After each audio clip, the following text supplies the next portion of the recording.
fiction, science fiction, horror, fantasy, crime, LGBT, thriller. You have now entered the House of Mystery with your hosts, Eric Shapiro, David North Martino, John Copenhaver, and Al Warren. Heard on KCAA 106.5 FM Los Angeles, 102.3 FM Riverside, and 105.0 AM Palm Springs.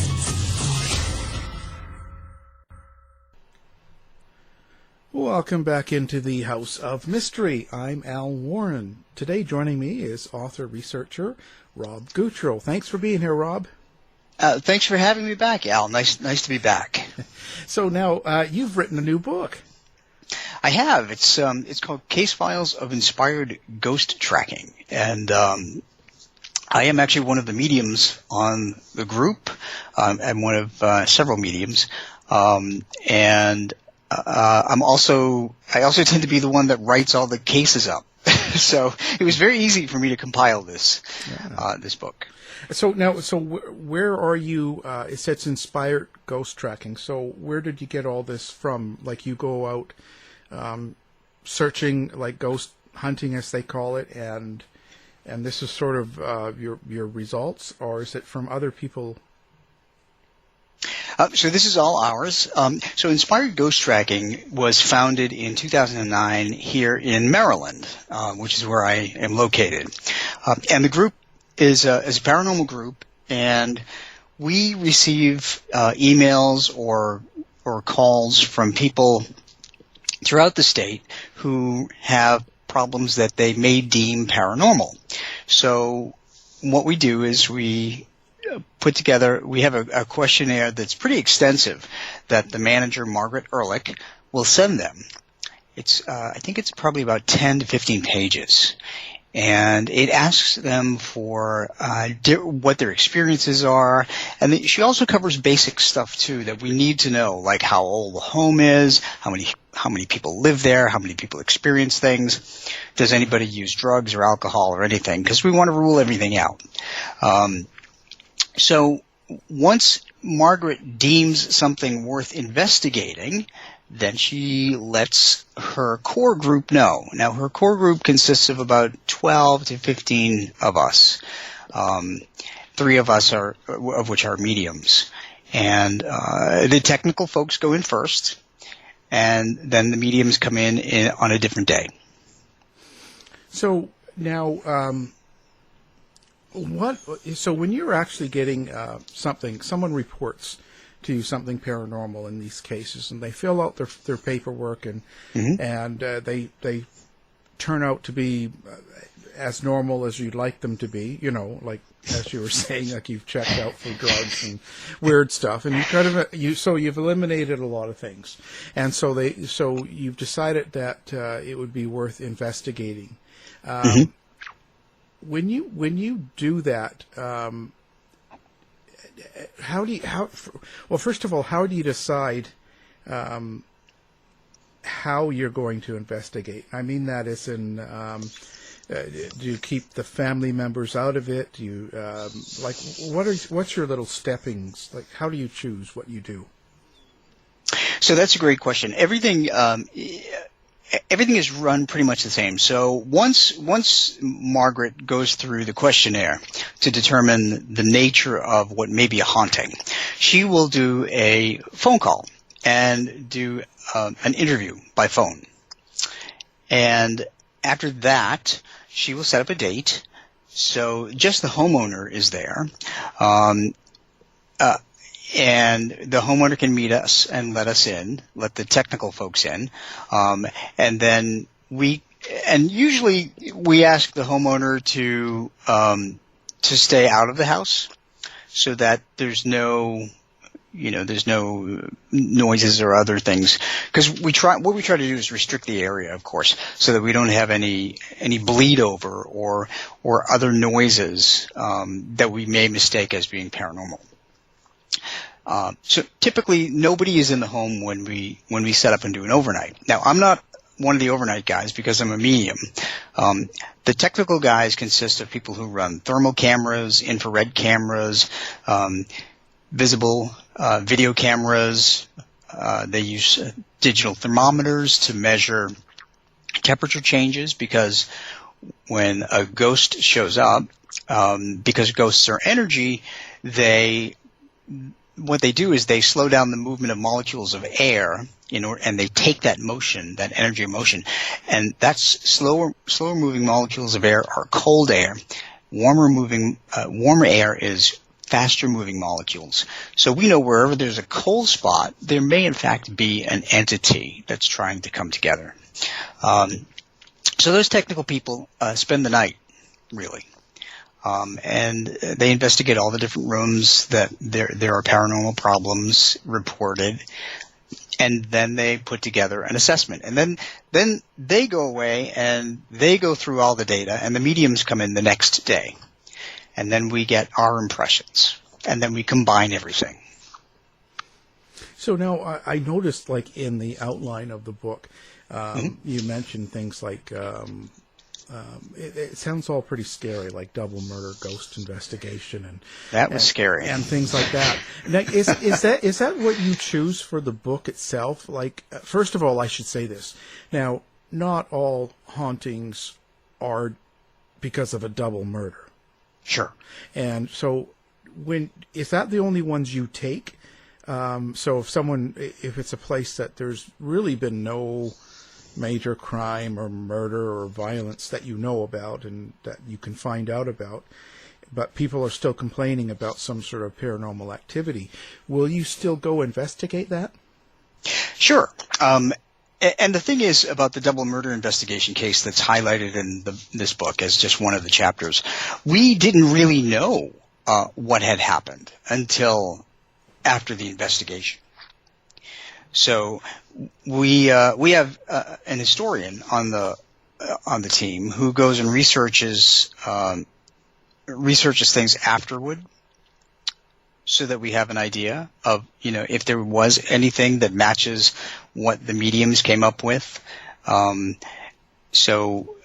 We take any case that we deem is a possible haunting, and we won't know the reason why there may be a ghost who has chosen to stay in a particular place until after the investigation is over and we put our notes together. So in these murder cases like that, like the double murder and that, so do you find them to be a much more violent haunting, I guess you would call it, more disruptive? That one was definitely the darkest one, I think.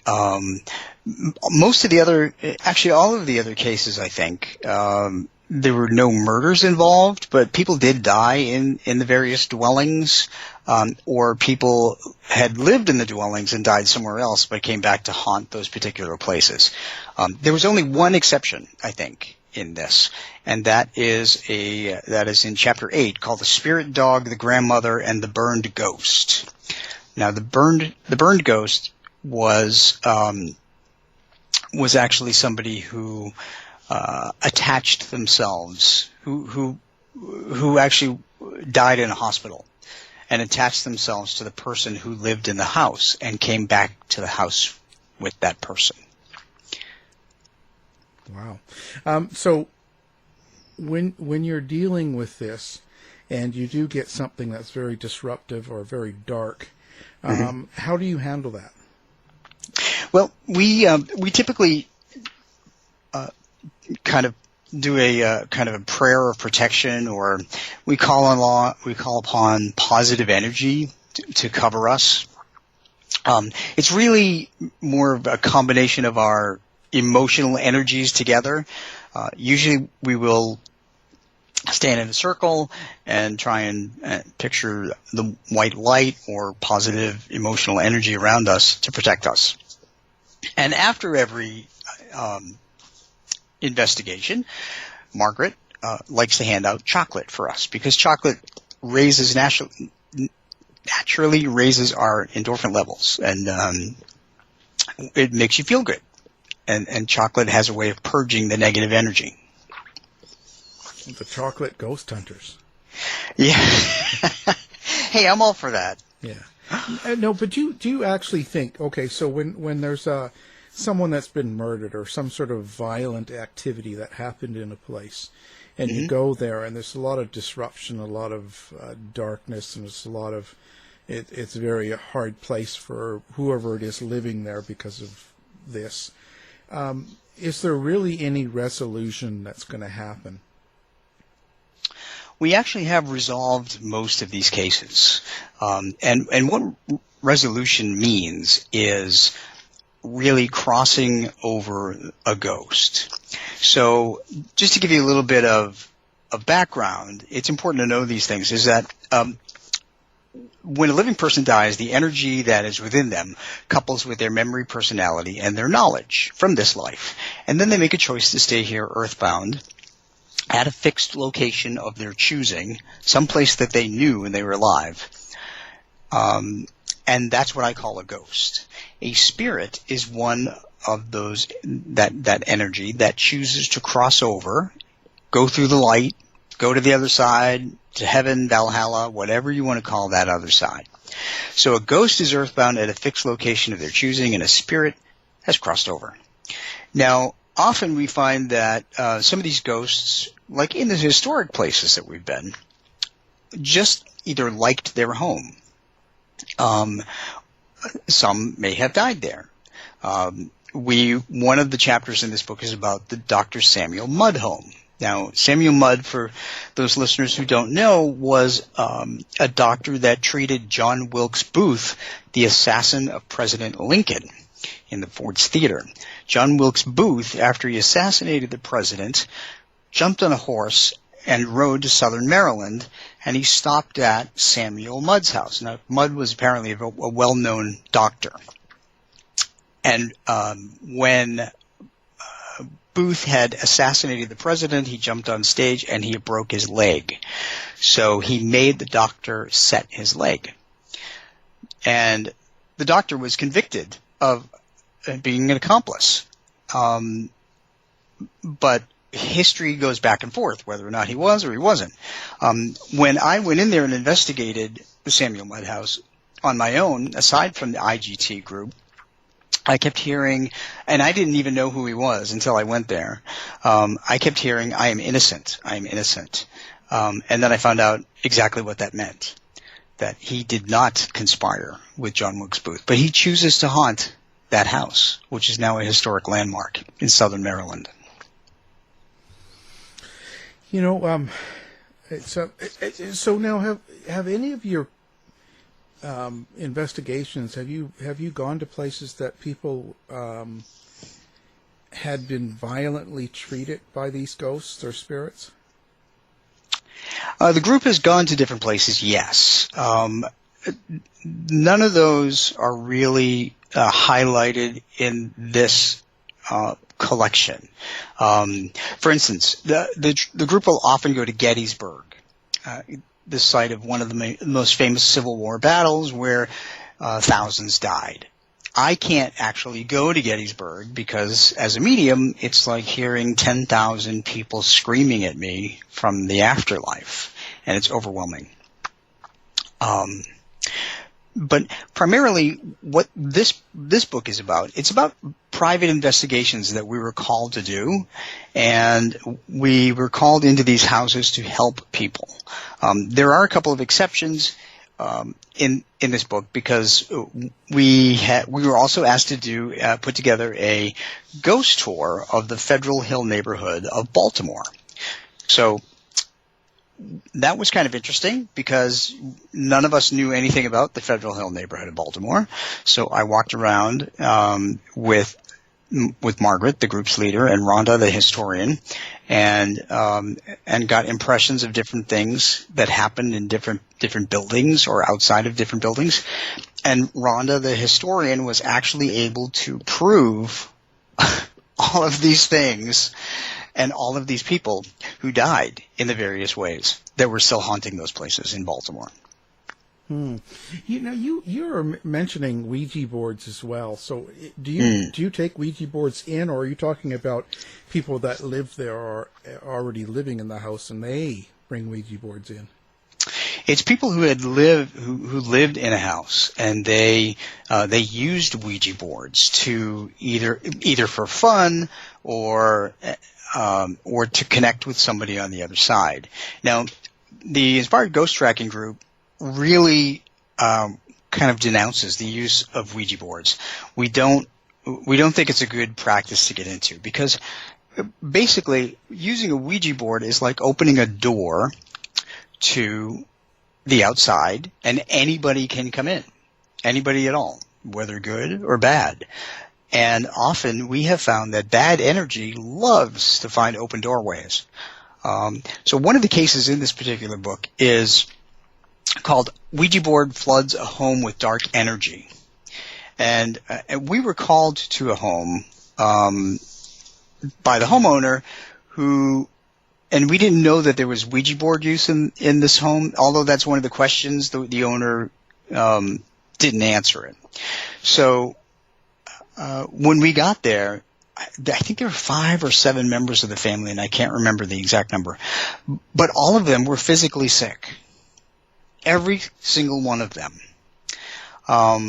So we wanted to know what was going, and they were sick with different ailments. So it wasn't like they had a virus or a flu or anything, and they were sharing it. That wasn't the case. We asked them when this all started, and all of them developed these different ailments over the course of a couple of months, when one of the relatives who was living in one of the rooms, as it turned out, started using a Ouija board. So when we went into this particular investigation, both myself and Troy and Tom, the other 2 mediums, we sensed in one particular room in the front of the house, I remember this very distinctly, a very heavy feeling, and it was very dark. The room itself was kind of strange because it was separated. It seemed to be light on one side and dark on the other, and the windows were open, but still there was a deep shadow on one side of the room.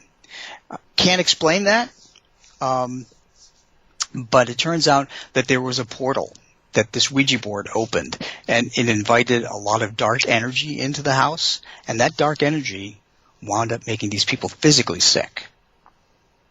Wow. So what do you do then? How do you make them better? Well, there's a number of things that I put in the book about the ways that we recommend bringing energy, like positive energy, into the home. First of all, open all the shades. Bring as much natural light as you possibly can into a home, because light will dispel darkness, of course. And just like sunlight will help dissipate like a virus, considering we're dealing with viruses right now around the world. Light will help do that with negative energy. We also recommend playing soft music, lighting candles, doing anything to elevate the mood, the emotional energy level in the house. We also use different kinds of things to clear the house, like sage and sweetgrass. So we'll burn some sage and sweetgrass and go into different areas of the house to try and clean it out. We do that an awful lot, and that really helps. And that practice goes all the way back to Native Americans. So now a lot of people have a religion or a religious background. Does that influence what you do? No, it does not. People can be of any religion or of no religion. It doesn't really matter to us at all. Because I am a meteorologist, I'm a scientist, all of the books that I have written about the paranormal, and this is the 7th, it is all about energy. The foundation, to me, the foundation of the paranormal is really about energy. We become energy. We are energy now as living beings. We become energy on the other side as a ghost or a spirit, and they need energy. to get strong enough. Physical energies or emotional energies are what they draw on. So people can, if people are of a religious nature, they can apply their religion to the science of energy and explain it whatever way that it makes them feel comfortable. So how does that affect you in your own way, like with your own religion and stuff? Well, I'm a recovering Catholic, so I grew up Catholic, but I don't practice. So for me as a scientist, I really focus on energy, and I believe that people can believe whatever religion or non-religion they want, whatever helps them get through life and find the positive side of life and appreciate every single day. That's all that matters to me, is that, be good to each other. And that's what spirits on the other side have told me all the time. So in my book, Lessons Learned from Talking to the Dead, I touch upon that spirits on the other side, they don't care what religion you are, because on the other side there is no religion. It's all about love and energy and positive energy. And so there's no religion on the other side. We use religion here as a guide to live our lives better. So why do you think that people? How do you say? So why do some of these ghosts stay and haunt places while others don't? And I mean that not as simply as you talk about a murder and stuff. There is a lot of murder and a lot of violence, and especially in the States, and every year. So why is it selective? Why is there only certain ones that decide to carry on and not others? Well, that's a good question, and it all comes down to personal choice. So as we talked about, everybody maintains their memories, their personality, and their knowledge from this life. And some will choose to stay for various reasons, whether they think they can help their loved ones cope with their passing, whether they just want to stay in the house in which they grew up. Others may be confused when they die, like people who are murdered, for instance. They wake up on the other side. They wake up as energy here on Earth, and they're confused. They don't remember that they were killed, and they may wander for a while.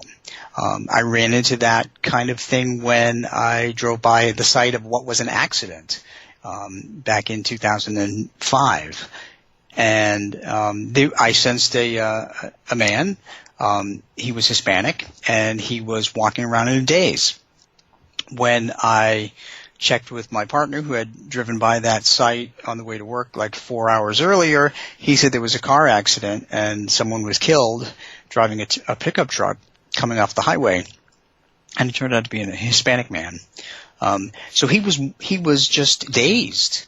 And he lingered there as a ghost for about 2 days. And I drove by again, and I told him, instructed him to go into the light, and he did. But if I wasn't there to guide him, he probably would have still been there. But not everybody stays behind, because usually whenever we die, the light seems to open and it stays around for a couple of days. And our loved ones on the other side will call us to join them. And that's usually what happens. But people do go to their own wakes and their own funerals because we want to see who goes. And then they go on. What if you hate everybody in your family? What if Well, I mean, you say they're calling you and stuff, but what if you can't stand them? Well, see, on the other side, it's different because we get an awareness that that there really is underlying love, despite what we may feel through earthly emotions, and regardless of that, there is always going to be somebody on the other side that you will want to go see. Whether it's a great grandmother that you never met and you feel so drawn to them when the light shows up. So there's always somebody. Certainly for people who have pets, our pets are waiting on the other side. And if we, I know my pets are more than an inspiration enough for me to jump over into the light. So we have to cross ghosts over. And that's what we do. And we like the protection that we do before we go into a place that may be haunted. We also have to combine our emotional energies to concentrate and open a portal to the other side, and then call on the relatives of the person, of the ghost, to convince the ghost to cross over. We did that with the burned ghost, as a matter of fact. How do you decide which ones you're going to put in the book? Is there a theme to the ones that you put in this book one? No, there really isn't, because every single case that we do is different. For instance, there's one chapter on many ghosts in a historic Maryland mansion. I think there are about maybe 6 different ghosts from different time periods in that. I talk about cases where there was just residual energy, which is just emotional energy left behind by the living, that was very dark, that caused problems. I talked about a preacher and a cook and haunted chairs in one particular investigation that we did. It was a church at one time, and then it was turned into kind of a community center where there was a restaurant in the basement, and then it became a museum. So there was all kinds of things going on there from different time periods. So there really is no theme. It's just that every investigation can stand on its own as a way to show people that you never know what's going on in somebody else's house, whether normal or paranormal. Does that make any sense? Yeah. What do you think's gonna happen to all of the people that have died from this virus going around? Well, I would guess that 99% of them are going to cross over. And what's really tragic is the fact that they often have to die by themselves without the relatives being in the hospital. But I want everybody to know that one thing you need to know is that when we are about to cross over, our loved ones in spirit will show up. I know that so they are not alone. They may be, you may not be able to be there, but someone that has passed before them will be there for them. So they really are not alone, and you need to take comfort in that. And I can reckon that to the case of my own mother, because my mother had a stroke in 2013, and she was in a coma for 5 days. And when I got up there, she lived 400, 500 miles away. When my husband and I got up there, my dad, who had passed in 2008, he walked in the room in spirit, and he was carrying the family dog. And my dad said to me, "Your mother doesn't want you guys here." In other words, me and my husband and my brothers and their wives. So I said, "Okay, Dad, I will tell them that." And then he let my mother know he was there. So for the first time in 4 days, there was nobody staying overnight with my mother after I told my brothers what my dad had said. And, fortunately, they believe me. They don't think I'm crazy. Yeah. And what happened was 5 hours later, my mother passed. My mother crossed over and met my dad. Yeah, but you think, like a lot of these people, when you get sick, if you get the flu or something, and like this virus is similar, you get very sick. When you first get this, you're not thinking you're going to die. So, but as it goes on and you get put in the hospital, and then all of a sudden you're isolated, Sure. Do you think there's going to be a lot of people that have died that have wanted to say things to other people before they died or made connections and now they can't? And so instead of crossing over, they're going to hang out? Sure, there'll always be a few that will do that. But what's also important to know is that the spirits on the other side that will ask you to come over will also instruct you, those who are dying, that they have a much easier way to communicate with their loved ones in spirit than they would as an earthbound ghost trapped to a certain location. So when you cross over, you're not angry anymore, and you don't. There's no anger or hate going on, is there? There may be some anger. I don't think there's hatred. But we do maintain our personalities. So if you were kind of a jerk in life, you're going to be a jerk in death. But you talking about me again? No, not at all. But people will hold on to that. They will hold on to that personality. Well, I'm just thinking revenge. Is there some sort of cases of revenge? No, I don't think so. I don't. Because we get a more of a reckoning. There's more of an awakening on the other side, and we lose all the feelings to want to hurt others in spirit. Oh, maybe you do. Yeah, well, but, so that's the difference between a ghost too. Is that ghosts, because they're still earthbound, they can still terrorize people. I remember going into Greyfriars Bobby Cemetery in Scotland, and I know in one part of that cemetery there's a ghost who's pretty well renowned to be nasty, and he certainly was, and I didn't want anything to do with him. Well, I just nobody going to come back and get someone else for revenge or something because they know you did something or. Well, that's too bad. Well, so what do you hope people get out of the book? Like when they buy the book and they read it, what's the most important thing that you hope they walk away with? Well, the most important thing that they need to know is there's much more beyond the normal than we see, and that there is an afterlife, and you can choose to live it here on Earth, or you can choose to live it beyond Earth. But choosing a life on Earth as a ghost is not a good idea because it's very limiting. You can only stay in the place in which you have chosen. And as an earthbound ghost, as you'll read in many of these case files, that earthbound ghosts were putting fear into the people who live in these homes.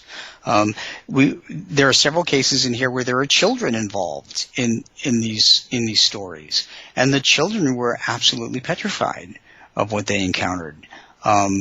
So being an earthbound ghost is not a good idea. Everybody needs to cross over and go into the light. And you also don't know really, if you're not a medium, if you're not somebody who's sensitive, when you go into a home, you never know who has an invisible roommate. You never know who has a ghost in there. And ghosts will also, one of the things I talk about in here is emotional energy and ghosts and spirits. So here's one thing you need to know. Ghosts and spirits use physical energies and emotional energies to get strong enough to communicate. Physical energies like heat, light, water, electricity. Earthbound ghosts draw on those negative emotions. They draw on anxiety and fear, depression and anger. Those are the things that fuel an earthbound ghost. And what happens is, because they are negative energy, they emit negative energy back to the living, and they cause the living people in the house to become fearful or anxious or short-tempered. So it's a vicious cycle when you have a ghost in your home. And that's why, as Inspired Ghost Tracking, we go into homes to try and cross ghosts over for two reasons. One, to bring peace to the families that are living there, and two, to bring peace to the ghost who found themselves trapped in a place for eternity that they didn't belong in. Well, that's a whole mouthful. Yeah. I just came right out of my head. Just came right. You're amazing. Wow, that's pretty incredible. So, how many books are you going to put in this? Like, how many? What was this? Is book one? So, what do you have a particular goal in mind? I think that 2 books will be enough to give the average person a good idea about different things that you find in different people's homes. Because, as I said, every one of these paranormal investigations are different. There was another investigation where we ran into the ghost of a steelworker who worked in Baltimore, and he had 2 sons, and the reason he chose to haunt this particular house was because there were 2 boys also in this house, and they were also into the sport of boxing, which is what he was teaching his sons. So every ghost has their own story. It doesn't have to be a murder. This guy died of just a natural death, but he chose to stay behind. There was even a spirit dog in one of these investigations that we had to go in and figure out. And I took my dog, one of my dogs, on the investigation in order to solve that mystery and figure out who it was. It was a spirit, though. It wasn't an earthbound ghost. It was a spirit who was visiting from time to time. So there's so many different aspects of hauntings. Everybody thinks that hauntings are all bad, or that ghosts will stay behind purposely to cause trouble. Well, a lot of them don't purposely stay behind to cause trouble. It's just that their negative energy will adversely affect the living. And their presence, if they get seen, and most of them do, as maybe shadows, and I can explain that in a second, when they get seen as shadows, they cause fear in the living people. Because if you're the only one home, and you see the shadow, an outline, a silhouette of a man crossing from one room to another down the end of your hallway, you're going to be scared. So every ghost has its own story, and that's what I'm trying to get across in this. And you'll read about all the different people that we have come to find out that dwell in these hauntings. So. And we've been able to confirm quite a number of them and get their backstories through history. So it's really interesting. And so shadows, what do you mean by that? So shadow figures. So there's been a lot of talk about what a shadow figure is. Now, some people think shadow figures are their own entity, and they're not human. Well, my take is, because ghosts are energy, if a ghost doesn't have enough energy, the person or animal will not show up in full color. They can only show up as kind of a shadow, as a silhouette.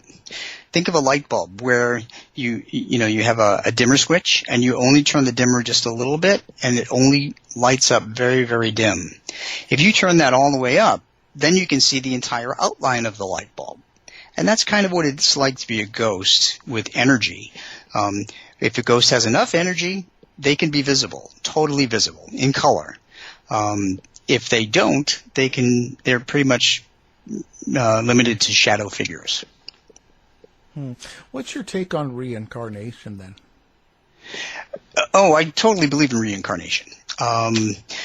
We all come back. And we're all connected when we come back in one way or the other. So Usually what happens is we wait until everybody that we know in this life crosses over, and then everybody comes back together and we're all linked together. And that includes people's pets too. I think we've talked about that before in a different show. Wow. There you go. I'm getting old. Can't remember things anymore. Yeah, okay. Well, there's one other aspect of these of the book that we haven't talked about yet, and that is poltergeist activity. Okay. We have some of these case files that I have in the book include poltergeist activity. Now, in German, that means noisy ghost, but it really isn't a ghost. So a poltergeist is really activity that simulates a ghost, but it is caused by the emotional state, extreme emotional state of a living person. And usually, in a couple of the cases in here, we have found that they are caused by two teenagers. One of which was insanely jealous of her sister. So we had to kind of figure that out. Well, how can you tell?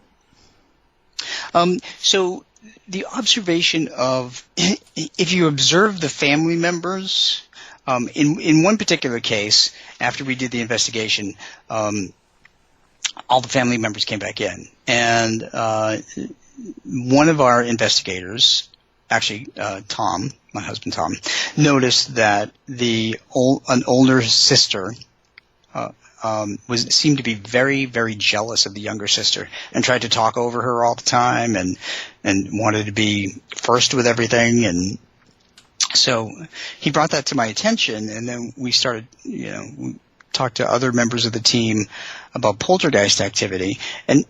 And poltergeist activity can, that energy can show like a dark shadow at the end of a bed, or it can move things. Emotional energy can do a lot of different things. As it turned out, the girl did have a history of being extremely jealous of her sister, and we made some recommendations that helped fix everything. Well, how does that happen? How can you resolve that? Does that other person need to get psychological help, or where do you direct them? Yeah, they do. They need to get counseling. They need to get counseling to learn to really deal with their own emotions and their own feelings. So that's beyond me because I'm not a counselor, but that's really what it takes, and that's what happened. Now, does that kind of activity only come from teenagers in general? It's most common in teenagers, but it could be generated by anybody, really. Somebody with enough emotional energy can potentially do that. Now, have you come across any sort of possessed people or anything like that? No, we haven't. We've not come across anybody who is possessed, and I'm not a believer in demons. There are some team members that believe in them. I don't believe in demons. I think that demons are really just dark life forms. They could be potentially from another solar system, because they're, as I've said before, there are 3,800 exoplanets that are in the right place to support life, and there are another 4,800 that we're still investigating. There's definitely life out there somewhere else. And when that life reaches our planet, they could be hostile. So, just as we can go there, they can come here. Who knows? So you're thinking that those people you see were they act possessed by some sort of demon, like the spitting and all that stuff. Mm-hmm. So you think that it's not necessarily a mental condition; it's something else. It could be a mental condition, and they could be actually influenced by an earthbound ghost. Because earthbound ghosts can definitely attach themselves to people, and they can, if the person is of a weak mind, I would guess, they can definitely manipulate people to do stuff. I mean, if you think of hypnosis too, I mean, it doesn't mean that you're weak-minded. It just means you're more open to things. People can be hypnotized. You may liken it to that. You know, there's so many things we don't know, so I couldn't answer the question for sure. So now with the virus and everything, I guess you're not really doing book signings or readings or anything like that, or are you?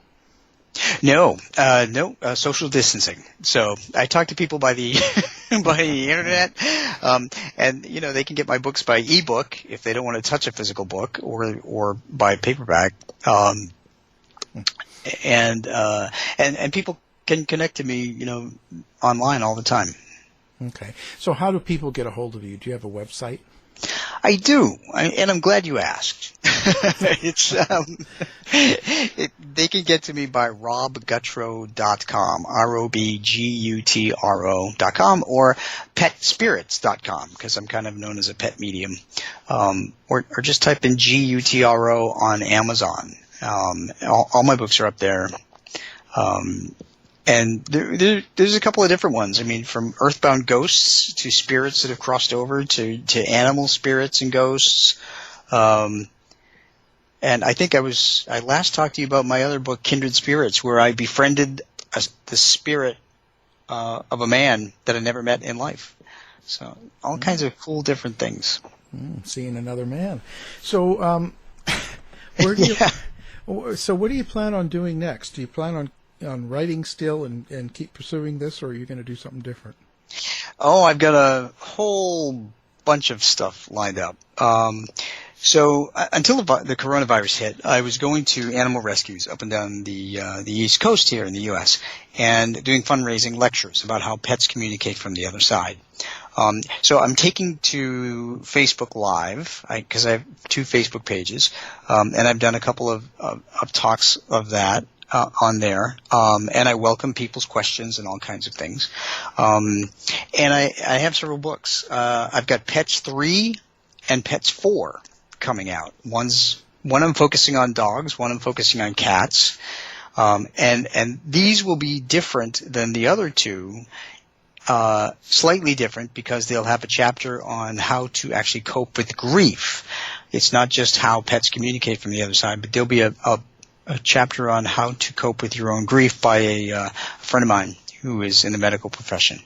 And I've got more. The hauntings of ghosts that I've encountered in Scotland and Ireland when I went on vacation there a couple of years ago. That one's coming up too. So is it different when you're in a different country? Like, do you have different experience with these crossed over ghosts, or do you find it to be much the same? It's pretty much the same, except that if I'm in a country that's non-English speaking, sometimes I will hear an earthbound ghost speaking in their language. Actually, there's a case in here where one of the homeowner's fathers came through to me, and he was speaking. I think he was speaking in Italian. And I only recognized it because my mother was Italian, and she would speak in Italian every now and then. And I asked her who that was, and she said, "Oh my gosh, that's my dad." So, how do you know then? Like when you're getting approached, or when you sense a ghost like that, and there is another language, then how do you end up communicating with them? It's really an emotional connection. So they can make me feel love, or they can make me feel anger, or hatred, or anything. So I can read their emotions. It's like looking at somebody's face and seeing either a smile or a scowl. It kind of works the same way in as a medium. You just read their energy, and you know what their intentions are. And I guess it's the same when you communicate with passed over pets. Absolutely, yes. But pets, I will tell you that the only difference is pets are never angry on the other side. Pets are never disgusted on the other side. Pets are never disappointed on the other side. All they show is love. Why do you think that is? Like, why are pets always happy on the other side, but humans aren't. Because they figured out what life is really about. That life is love, and if you have love, then you have had a good life, no matter how short of a time you've had it. Humans always want more. Humans are terrible. Well, except for the ones that listen to your program. No, they're terrible too. We love them. No, I don't. They know I don't. I'm just gruntled radio guy. So one of the things I wanted to mention to you, by the way, is that when I go on a paranormal investigation, I always carry a sketchbook. And in this book, you will actually see quite a number of sketches that I have made of different ghosts that I have seen, because they show themselves to me in my head. So you'll get an idea of what it's like to be on a paranormal investigation with me, because you'll be able to look at what I sketched. And what's interesting there, Al, is that every ghost that I've sketched has been confirmed by the homeowners. In one particular chapter, I think it's called the Steelworker. Yeah, Mystery of the Steelworker's Ghost. I sketched a man, kind of a stocky man with a balding head, and then we get a thermal image, and you can actually see a bald man, the face and his face in that image. So that was kind of cool to get a confirmation. But this, the book has a lot of sketches that I've done. Well, that's pretty interesting. That's fascinating. Well, great. So the book is called Case Files of Inspired Ghost Tracking, and it's book 1, and it's out now.